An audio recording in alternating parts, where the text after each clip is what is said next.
کہ کوشش کرتے سب سے پہلے جائیں, ہمیں آگے جگہ ملے, ہمیں اس سے سلام لے سکیں, ہم اس کو دیکھ سکیں اور ہمیں اس کا انتظار کرنا پڑے, لیکن وہ ہمارا انتظار نہ کرے. تو ہماری کیا محبت ہے اہل بیت سے, ہماری کیا محبت ہے جناب ثانیہ زہرا سے, ہماری کیا محبت ہے سید سجاد سے. یہ روایات بتاتی ہیں کہ جہاں فرش بچھ جائے یہ ہستیاں آ جاتی ہیں. کوئی آئے نہ آئے, کہا اہل بیت تشریف فرما ہوتے ہیں اور کب سے فرش رضا بچھا اور ٹائم دیا جاتا ہے 11 کا. اور یہ بھی بتا دوں کہ اگر ہم ٹائم دیں 10 بجے کا اور مجلس میں شروع 11 بجے تو یہ بھی گناہ ہے, ایک جھوٹ میں شمار ہوتا ہے.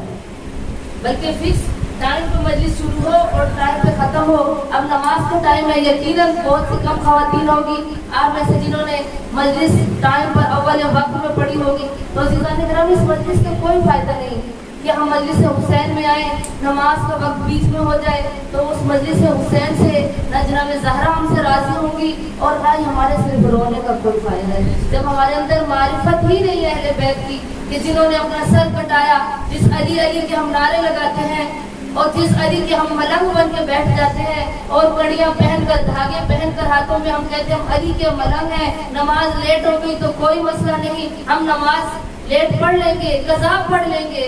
اور بہت آسانی سے یہ لفظ ادا کیا جاتا ہے کہ ہم قضا پڑھ لیں گے. عزیزان گرامی, قضا نماز اس کے لیے جس نے مجبوری کی حالت میں نماز قضا کی ہو. آپ کوئی مجبور نہیں ہے, ہم گھر کے کام کاج لیٹ کر سکتے ہیں لیکن اول وقت میں نماز پڑھ سکتے ہیں. عزیزان گرامی, جو مجلس کا ٹائم رکھا جائے اس ٹائم پر پہنچنے کی کوشش کریں.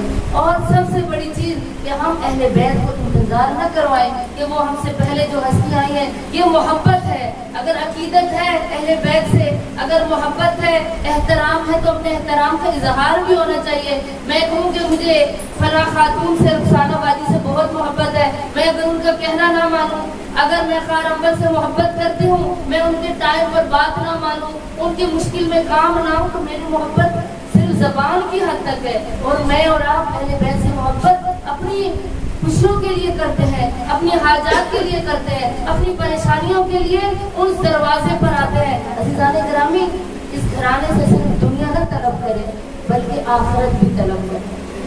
کیوں؟ کیونکہ آخرت بہت ضروری ہے. یہ دنیا گزر جانے کی جگہ ہے. یہ دنیا نہ اہل بیت کے کام آئی اور نہ ہی انبیاءوں کو اس دنیا نے کچھ دیا, نہ یہ دنیا مجھے اور آپ کو کچھ دے گی. اگر کام آئیں گے تو صرف ہمارے اعمال کام آئیں گے. اور جس آیت کو میں نے اپنا سرنامہ کلام بنایا ہے, اقترب للناس حسابہم, کہا وہ وقت قریب ہے. کون سا؟ للناس, لوگوں کے لیے, حسابہم, ان کے حساب کا دن قریب ہے. میں اور آپ یہ نہ سمجھیں ابھی ہم جوان ہیں, بوڑھے ہوں گے پھر مریں گے, ہم بوڑھے ہوں گے تو حج عمرے پہ جائیں گے, ہم بوڑھے ہوں گے تو پھر ہم خمس دے لیں گے, پھر ہم اپنی قضا نمازیں پڑھ لیں گے, پھر ہم حج و زیارات پر چل پڑیں گے. کیونکہ پنجاب میں تو یہی رواج ہے کہ بوڑھا ہو جائے تو قضا نمازیں, پھر اس کو مصلی عبادت دے دو, پھر اس کو حج و زیارات پہ بھیج دو. کوئی فائدہ نہیں, کیونکہ علی ابن ابی طالب فرماتے ہیں کہ عبادت جوانی کی ہے, عبادت جوانی کی ہے. بڑھاپے میں تو بیماریاں انسان کو گھیر لیتی ہیں, مشکلات انسان کو گھیر لیتی ہیں. میں اور آپ یہ نہ سمجھے قیامت بہت دور ہے. جب انسان کی سانسیں ختم تو قیامت شروع, حساب و کتاب کا وقت شروع ہو جائے گا. اور مجھے اور آپ کو نہیں پتا کہ ہماری سانسیں کب تک ساتھ دیں گی اور کب ہمیں چھوڑ کر چلی جائیں گی. اور اسی لیے قرآن بارہا کہہ رہا ہے کہ اے لوگوں, تمہارے حساب کا دن قریب ہے. جو میری بیٹیاں ہیں, میری بہنیں ہیں, وہ یہ نہ سمجھے ہم ایم اے کر لیں گے پھر ہمیں موت آئے گی. میری ماں یہ نہ سمجھے ہم حج کر لیں گے تو ہمیں موت آئے گی. کہا کہ حساب کا دن قریب ہے. عزیزان گرامی, جب امتحان کا دن قریب ہو تو آپ نے دیکھا, آپ سب اس دنیاوی امتحان میں نے اور آپ نے پاس کیے, تو ہماری کوشش کیا ہوتی ہے کہ امتحان سے پہلے اچھی سی تیاری ہو. اگر تیاری نہ ہو تو جو بچہ نالائق ہوتا ہے وہ امتحان کے دنوں میں تیاری کرتا ہے, اور جو اسٹوڈنٹ جس کو پتا ہے کہ امتحان میں نے دینا ہی ہے وہ پورا سال تیاری کرتا ہے. عزیزان گرامی, اب نمبر کس کے زیادہ آئیں گے؟ جس نے پورا سال تیاری کی ہے. تو عزیزان گرامی, ہم نے ساری اس عمر میں دن رات میں تیاری کرنی ہے. کس کی؟ اپنے حساب و کتاب کی. اور حساب و کتاب اتنا آسان نہیں ہوگا. کہا 50,000 سال کا قیامت کا ایک دن ہوگا, اور کتنے لوگوں کو خدا